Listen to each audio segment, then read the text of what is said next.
Hello दोस्तों, नमस्कार। कैसे हो आप लोग। तो दोस्तों, पिछली क्लास में हम लोगों ने पढ़ा था खिलजी वंश अलाउद्दीन खिलजी के सैन्य सुधार अभियान, और इस क्लास में हम लोग पढ़ेंगे बाजार नियंत्रण प्रणाली। तो क्लास शुरू करने से पहले आप सभी को एक इन्फॉर्मेशन देना चाहता हूँ, बहुत ही इंपॉर्टेंट इन्फॉर्मेशन है।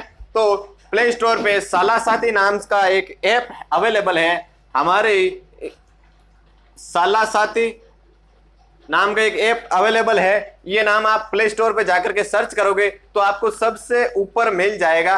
ब्लैक कलर का लोगो है, उसके अंदर येलो कलर मतलब पीले कलर का नाम लिखा हुआ है साला साथी।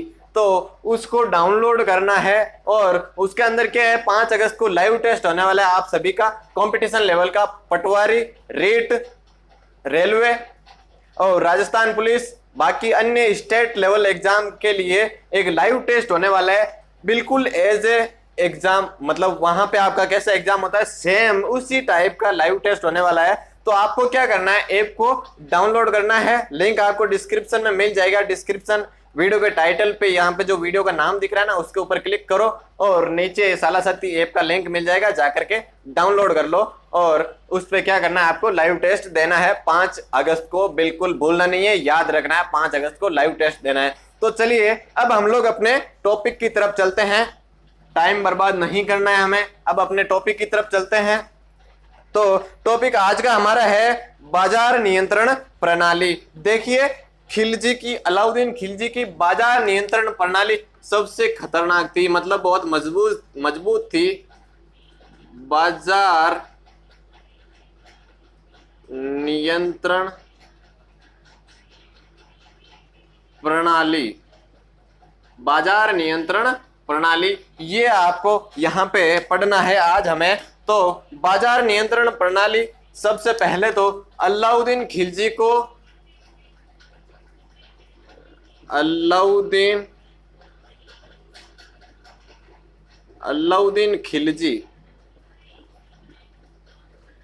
खिलजी को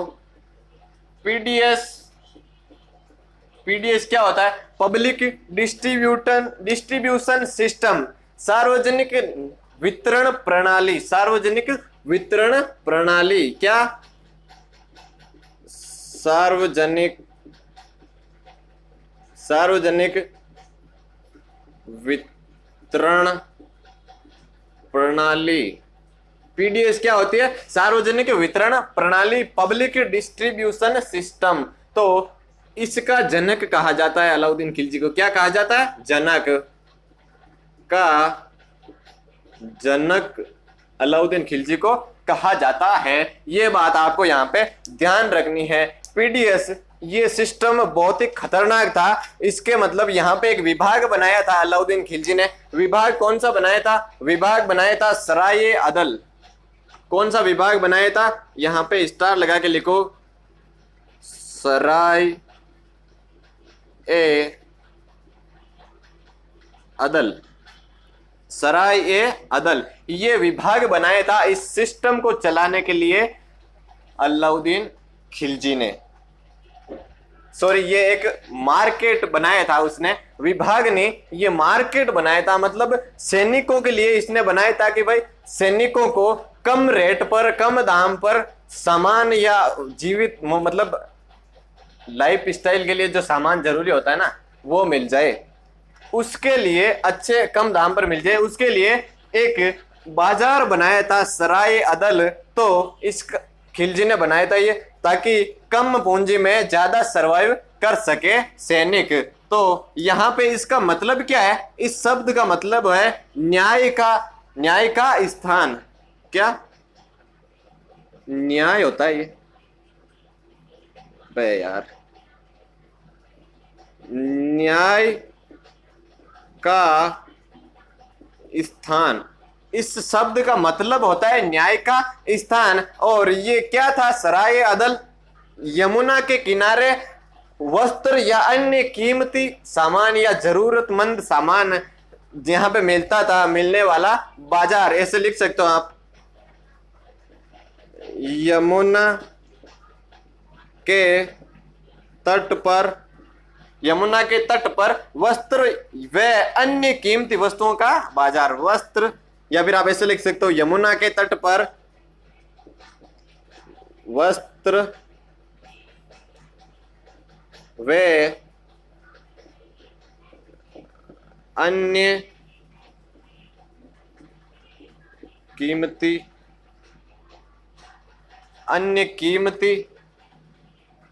की ये आएगा सही, कीमती वस्तुओं का बाजार, अन्य कीमती वस्तुओं का बाजार। इस यहाँ पे इसका नाम रखा था सराय अदल, लेकिन इस शब्द का मतलब होता है न्याय का स्थान। तो ये बात आपको यहाँ पे ध्यान रखनी है, बहुत ही इंपॉर्टेंट है और ये एग्जाम में इससे क्वेश्चन पूछ सकते हैं। अब ये जो सिस्टम है ये एक विभाग के अंडर में चलता था, यानी अगर हम लोग कोई भी सिस्टम बनाते, अभी भी जैसे अभी भी अगर कोई सिस्टम नया बनता है तो वो किसी ना किसी विभाग के द्वारा चलाया जाता है। तो अलाउद्दीन खिलजी ने एक विभाग बनाया था इस सिस्टम को चलाने के लिए। तो विभाग का नाम क्या था? दीवाने रियासत। इस सिस्टम को चलाने के लिए विभाग बनाया था। कौन सा विभाग? विभाग था ये दीवान ए रियासत। दीवान ए रियासत ये विभाग बनाया था अलाउद्दीन खिलजी ने इस सराय अदल के इस बाजार के सिस्टम को चलाने के लिए। तो यहां पे इसका प्रमुख अधिकारी या सर्वोच्च अधिकारी कौन था इस विभाग का?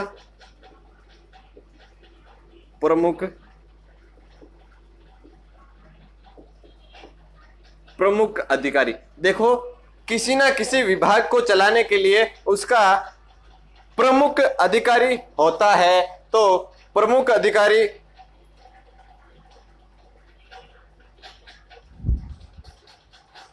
सॉरी दोस्तों, थोड़ा आवाज की मिस्टेक हो गई थी, इसलिए अब हम लोग शुरू करते हैं। इसका जो प्रमुख होता है वो उसको क्या कहते थे? सदर ए रियासत। इस मतलब दीवान रियासत का जो प्रमुख अधिकारी होता था उसको क्या कहते थे, या उसका मतलब नाम क्या था? सदर रियासत। इस पद पर वो रहता था, उसका पद था सदर रियासत, सर्वोच्च अधिकारी, या आप ये लिख सकते हो कुछ भी, प्रमुख अधिकारी। ये बस आपको याद रखना है ये नाम। अब इस अधिकारी के नीचे 3 अधिकारी हुआ करते थे। 3 मतलब सारा काम ये नहीं करेगा, इसके नीचे 3 और ऑफिसर होते थे, अधिकारी होते थे, वो काम अलग अलग उनका काम भी था। तो चलिए यहाँ पे हम लोग पढ़ते हैं। तो सब इसके अंदर देखिए हम लोग ऐसे लिख सकते हैं। तो यहाँ पे नीचे दिख रहा है क्या? चलो यहाँ पे जैसे ऐसे हम लोग कर सकते हैं। 3 अधिकारियों के नाम लिखने हैं बस, भाई उनका काम क्या था ये सब अपने हमें लिखना है। तो जो सबसे पहला था, सबसे सहनाए मंडी क्या था? 1 नंबर सहना ए मंडी। सहनाए मंडी, इसका काम क्या था? ये बाजार का दरोगा था, बाजार का दरोगा। पुलिस अधिकारी था ये बाजार का, सहनाए मंडी जिसको इनकी लैंग्वेज में कहते थे। आपको बस ये बात ध्यान रखनी है। 2 नंबर कौन था? दरोगा मतलब इंस्पेक्टर ऑफ बाजार, ये पूरे बाजार का पुलिस अधिकारी था। और ये एक 2 नंबर पे था बरीद। बरीद कौन था? ये गुप्तचर अधिकारी कह सकते हो आप, इसको क्या कह सकते हो? गुप्तचर अधिकारी। मतलब ये गुप्तचर विभाग का अधिकारी होता था, इसको आप गुप्तचर अधिकारी भी कह सकते हो। अब मैं इनका काम अलग अलग मैं आपको अभी बताऊंगा। तो 3 नंबर पर एक और भी इंसान होता था, जैसे मैंने 3 बताए थे। एक मुनिया, ये नाम है मुनहिया। मुनहिया ये कौन था? ये खुद ही गुप्तचर था, ये गुप्तचर था। अब देखो इनका सिस्टम क्या था, मतलब बड़ा ही खतरनाक सिस्टम था। मैं आपको बता देता हूं। जैसे बाजार में मान लो कोई गड़बड़ कर रहा है, कोई घपला कर रहा है, समझ सकते हो आप। ऊंच से नीचे दाम में अगर कोई वस्तुएं बेच रहा है या कम तोल रहा है, जैसे भी आप घपला मतलब समझ सकते हो आप, कुछ भी हो सकता है घपला। तो अगर कोई घपला कर रहा है तो उसकी नोटिफिकेशन देगा, ये किसको देगा? बरीद को। समझ में आ रही है? ये बाजार में एक ऐसा इंसान होता था जो किसी को पता नहीं होता था। समझ रहे हो आप? किसी को पता नहीं होता था, गुप्त इंसान होता था, मतलब सबसे खतरनाक सिस्टम था ये। और ये गुप्त इंसान क्या करता था, जैसे ही कोई घपला होता है, कुछ भी होता है, उसकी नोटिफिकेशन ये देता था बरीद को। बरीद फिर क्या करता था, बरीद देता सहनाए मंडी बाजार के दरोगा को, यहाँ पे शिकायत करता था ये उस चीज की। और ये फिर क्या करता, ये इंस्पेक्टर क्या करता था, ये इंस्पेक्टर जाता था प्रमुख अधिकारी सदर रियासत के पास, उसके पास ये इसकी रिपोर्ट दर्ज करता था उस घपले की। और ये क्या करता था, ये जाता था सीधा सुल्तान के पास, क्योंकि सुल्तान के पास इतना वक्त नहीं होता कि सारी समस्याएं एक आदमी सोल्व कर सके। तो इसने ये खतरनाक और जबरदस्त सिस्टम बना रखा था। तो ये फिर सदर रियासत कहाँ जाता था, सदर रियासत जाता था सीधा सुल्तान के पास। फिर सुल्तान क्या करता था, जो भी उसका वो मतलब करना है, न्याय वगैरह निवेड़ा, मतलब वो आप समझ सकते हो, वो इसका ये करता था। मतलब ये इतना खतरनाक था, अगर 100 ग्राम वस्तु कम तोल रहा है कोई व्यापारी, तो ये क्या करता था, उसका 100 ग्राम मांस निकाल देता था। इतना मतलब क्रूर सिस्टम था इनका, समझ सकते हो आप। तो आप इसका क्या करना है, आपको स्क्रीनशॉट लेना है, या फिर आप अपने हिसाब से जैसे भी नोट करना चाहते हो कर लो। चलिए अब आगे पढ़ते हैं। आगे क्या है, आगे अलाउद्दीन खिलजी की मृत्यु पढ़ेंगे हम लोग। मृत्यु कैसे हुई और कब हुई ये तो आप सभी को पता है, 1316 में हुई थी। चलिए इसको मिटा देते हैं।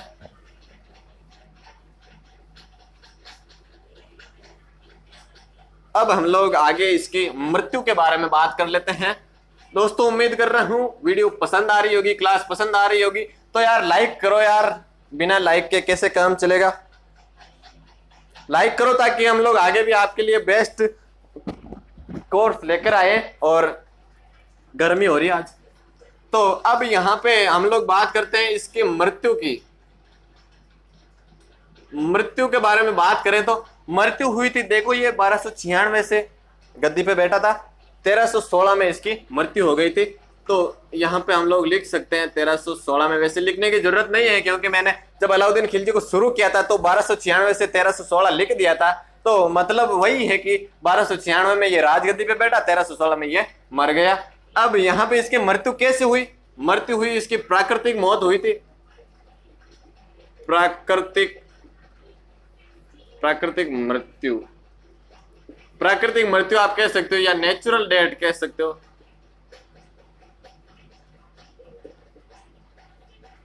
नेचुरल डेथ मतलब ऐसे वो नहीं हुआ था इसके किसी युद्ध में मारा गया या फिर कोई बीमारी से मर गया, अचानक ही इसकी मृत्यु हुई थी। पता नहीं, इतिहास में ऐसा कहा जाता है। इसकी कोई मतलब वो कारण नहीं था विशेष मृत्यु का, ये बात इतिहास में बताई गई है। अब हम लोग क्या करेंगे, इसके उत्तराधिकारियों को पढ़ेंगे कि भाई अलाउद्दीन खिलजी की मृत्यु के बाद कौन कौन सिंहासन पर बैठे, जिसको राजगद्दी कह सकते हैं, कौन कौन सुल्तान बने।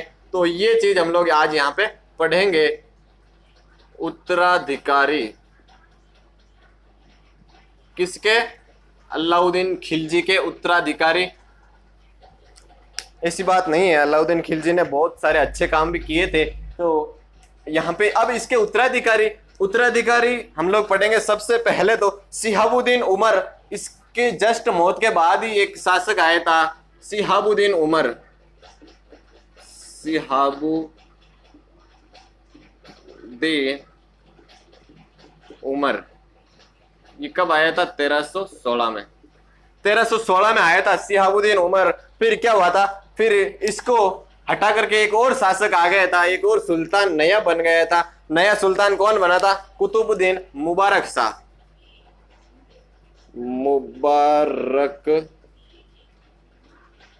मुबारक शाह कौन आया था, मुबारक शाह आया था। इसके बाद ये भी 1316 में आया था, 1316 में ये आया था, 1320 तक। अलाउद्दीन खिलजी के बाद इसने राज किया था, मतलब 4 साल में ये सबसे ज्यादा यही रहा था। और ये क्या था, ये एक ऐसा सुल्तान था, आप लिखो प्रथम सुल्तान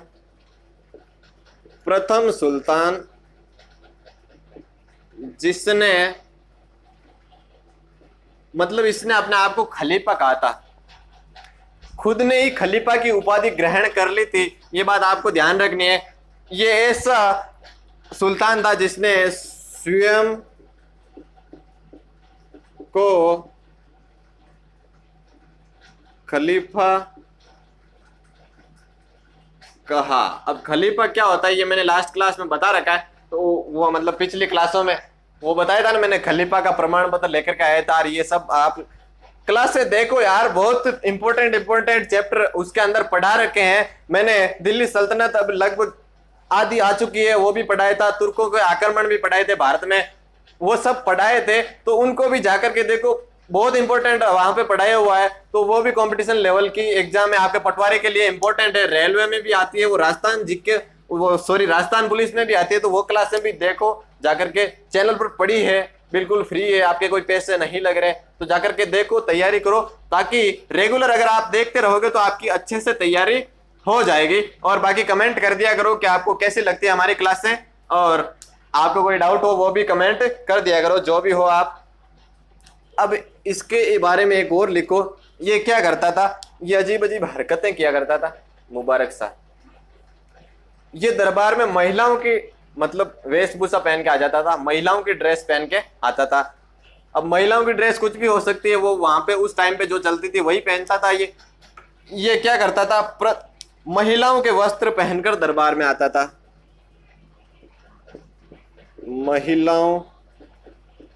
महिलाओं के वस्त्र पहनकर दरबार में आता था। ये क्या करता था, ये महिलाओं के वस्त्र पहनकर दरबार में आता था। आप एग्जाम में क्वेश्चन आ सकता है, ऐसा कौन सा सुल्तान था जो दरबार में महिलाओं के वस्त्र पहनकर आता था? तो यही था वो नमूना, देख लो आप। मुबारक शाह, नाम याद रखना, 1316 से 1320 में 20 तक इसने यहाँ पे सुल्तान बना था ये। तो यही था वो जो महिलाओं के कपड़े पहन करके दरबार में आता था। मतलब हरकतें ऐसी थी इसकी। और खलीफा का शब्द अर्थ का मैंने आपको बताया नहीं, लास्ट क्लासों में बता रखा है, लेकिन अभी फिर से मैं बता देता हूँ, क्योंकि कुछ लोग हैं जो पीछे वाली क्लासें नहीं देख सकते, तो मैं बता देता हूँ आपको। खलीफा का मतलब होता है मुस्लिम शासकों का सबसे सर्वोच्च शासक कह सकते हो आप, जो ईरान से वगैरह वहां से अरब से राज करता था या फिर ऑपरेट करता था। वहां पे क्या करते थे वो खलीफा? कौन होते थे? जैसे पैगंबर हजरत साहब के जो उत्तराधिकारी हुए थे ना, 4 उत्तराधिकारी हुए थे, वो भी पढ़ेंगे हम लोग। लेकिन वो 4 उत्तराधिकारी, उनको खलीफा कहा जाता था, अबू बकर वगैरह वो। तो आपको क्या करना है, ये बात ध्यान में रखनी है। तो खलीफा उस चीज को कहा जाता था, मतलब मुस्लिम शासकों का सर्वोच्च शासक जो शासन को ऑपरेट करता था ईरान से या फिर इराक वगैरह वहां से, तो उसको खलीफा कहा जाता था। इसके बारे में देख लो, महिलाओं के वस्त्र पहन करके दरबार में आता था, ये बात आपको ध्यान रखनी है। और फिर क्या, इसकी हत्या किसने की थी? खुसरो शाह ने। खुसरो शाह ने इसकी हत्या कर दी। खुसरो शाह ने हत्या कर दी। खुसरो शाह ने क्या कर दी थी? इसकी हत्या कर दी थी मुबारक शाह की। फिर क्या, खुसरो शाह शासन पर या राजगद्दी पर बैठ गया था। खुसरो शाह सुल्तान बना था। तो अब खुसरो शाह के बारे में हम लोग पढ़ते हैं। ये क्या कहते थे, यहां पे लिखना है खुसरो शाह, हेडिंग लगाओ खुसरो शाह। अब क्या है, मैंने लास्ट क्लास में एक क्लास में कोई कमेंट आया था, मोहम्मद शायद उसका था बलबन का। मैंने लास्ट में हत्या वाली सन नहीं लिखी, उसकी मृत्यु की सन नहीं लिखी, तो उसकी हत्या नहीं होती, उसकी मृत्यु हुई थी, तो उसकी मैंने सन नहीं लिखी। तो भैया सन मैंने उसके नाम के आगे लिख दिया था कि कहां से कहां तक था वो। मतलब ये जो सन होती है ना, ये उसकी मृत्यु ही होती है। तो ये जरूरी थोड़ी है यहाँ पे लिख दूं। अब यहाँ पे खुसरो शाह ने हत्या कर दी। अब ये कब कर दी? ये 1320 में ही तो की थी। अगर इससे बाद में हत्या करता तो यहाँ पर या फिर यहाँ तक कैसे राज करता है? मतलब ये यहाँ तक था, 1320 में ही हुई थी इसकी हत्या। तो खुसरो शाह, अब मान लो बीच में कोई राज थोड़ी छोड़ देगा, अगर कोई है तो वो बीच में, जैसे यहां से अगर हत्या बाद में करता है तो वो यहां से थोड़ी छोड़ देगा, नहीं छोड़ेगा, उसके अंजाम कुछ अलग ही हो जाते हैं फिर तो ये हत्या इसकी यहीं पे की होगी। तो अब खुसरो शाह के बारे में लिखो, इसने स्वयं को क्या कहा था, स्वयं को पैगंबर का सेनापति कहा। ये बात आपको ध्यान रखनी, खुसरो शाह ने स्वयं को क्या कहा, पैगंबर का सेनापति कहा था। और ये इसकी हत्या किसने की थी, गयासुद्दीन तुगलक ने। फिर तुगलक वंश शुरू हो जाएगा। गयासुद्दीन तुगलक ने खुसरो शाह की हत्या कर दी थी। गयासुद्दीन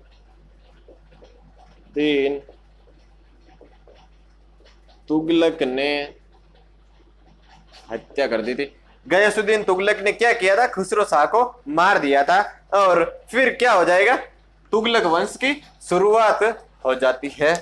ये बात आपको यहाँ पे ध्यान रखनी है। अब एक शब्द है, मैं आपको बता देता हूं, सबसे पहले तो इसको नोट कर लो या फिर स्क्रीनशॉट वगैरह जैसे भी आपकी सुविधा है वो आप कर लो। चलिए अब इसको मिटाते हैं और आगे पढ़ते हैं। ये यहाँ पे हमारा खिलजी वंश समाप्त होता है। खिलजी वंश की यहाँ पे हम लोगों ने समाप्त कर दी। खिलजी वंश 3 क्लासों में बना, काफी बड़ा था, तो 2 क्लासें ऑलरेडी यहाँ पे बन चुकी है, तो वो भी जाकर के देख लो। एक शब्द है आपको बता देता हूं, सद्र जहां, स्टार लगा के लिखो, सद्र ए जहां।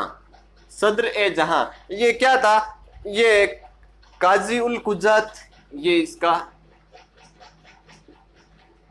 काजी उल कुजात, इसका मतलब क्या होता है और ये क्या था, ये सुल्तान के बाद का सर्वोच्च अधिकारी होता था। सुल्तान के बाद सर्वोच्च अधिकारी, सुल्तान के बाद सर्वोच्च अधिकारी होता था। ये मतलब सुल्तान हर कोई काम अकेला नहीं कर सकता, उसको उसके बाकी काम को संभालने के लिए यहाँ पे सुल्तान के बाद एक और अधिकारी होता था। फिर इसके नीचे क्या होता था, नायब होता था,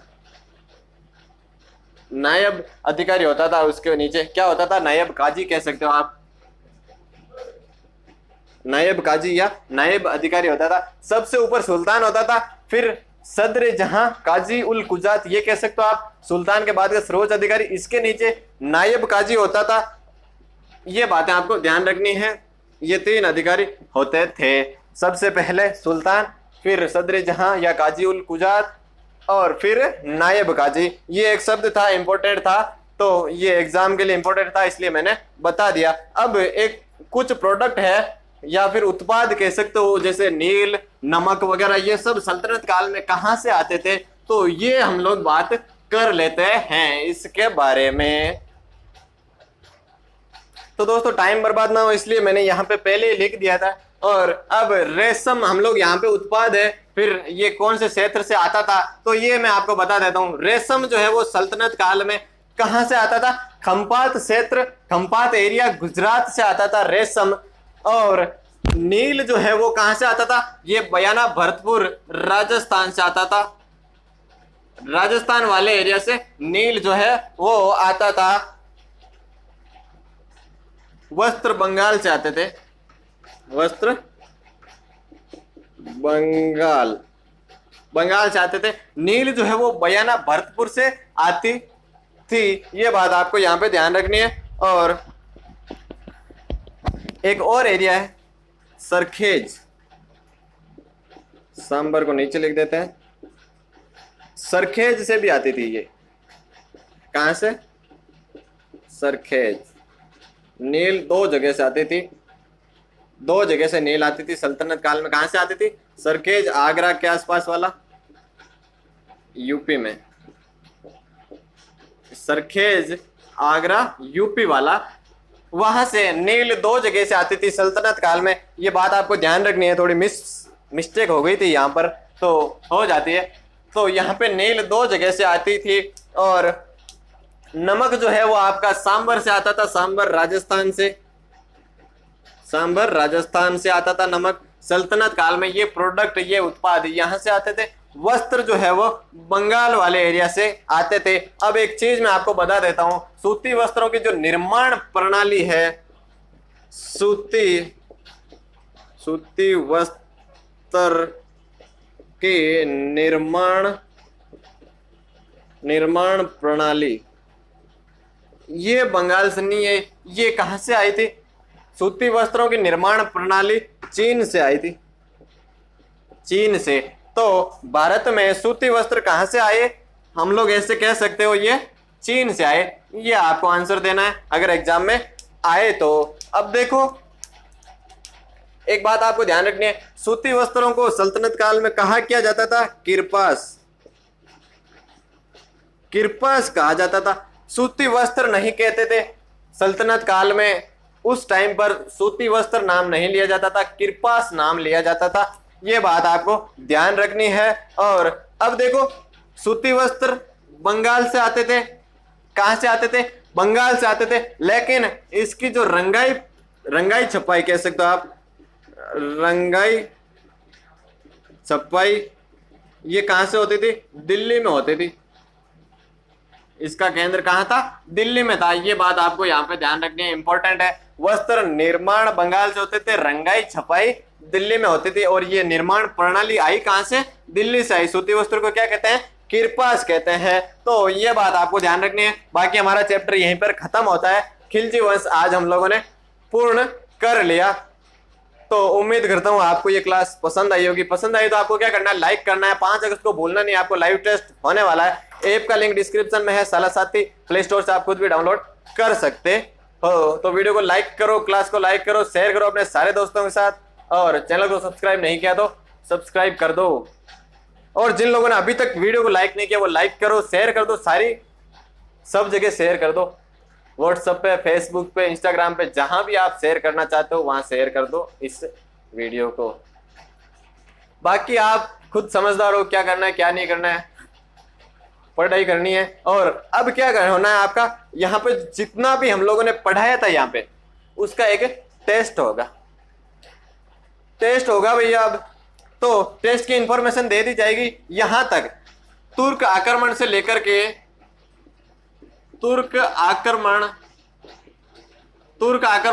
के खिलजी वंश तक, खिलजी वंश तक आपका क्या होगा? टेस्ट होगा। तुर्क आक्रमण से लेकर के खिलजी वंश तक जितना भी हम लोगों ने यहाँ पे मैंने आपको पढ़ाया है, उसका क्या होगा? टेस्ट होगा। टेस्ट कहाँ पे होता है आप सभी को पता है। ऐप को डाउनलोड करना है, टेस्ट सीरीज वहीं पर चलती है, तो वहीं पे आपका टेस्ट होगा इसका। तो टेस्ट अपलोड कर दिया जाएगा और इन्फॉर्मेशन आपको दे दी जाएगी। यहाँ तक जितना अभी पढ़ाया मैंने उसका टेस्ट होगा। फिर आज से आगे जो भी पढ़ाएंगे उसका टेस्ट अलग होगा। तो आज से पहले का टेस्ट आपका होने वाला है, उसकी इंफॉर्मेशन दे दी जाएगी। तो टेस्ट सीरीज बन रही है, उसका भी आपको नोटिफिकेशन दे दिया जाएगा। तो चैनल को सब्सक्राइब करो, वीडियो को लाइक करो, और वीडियो को शेयर तो करना ही है। तो मिलते हैं नेक्स्ट क्लास के अंदर, आगे पढ़ेंगे हम लोग तुगलक वंश, गयासुद्दीन तुगलक। तब तक के लिए खुश रहो, मस्त रहो, देखते रहो साला साथी। जय हिंद, वंदे मातरम।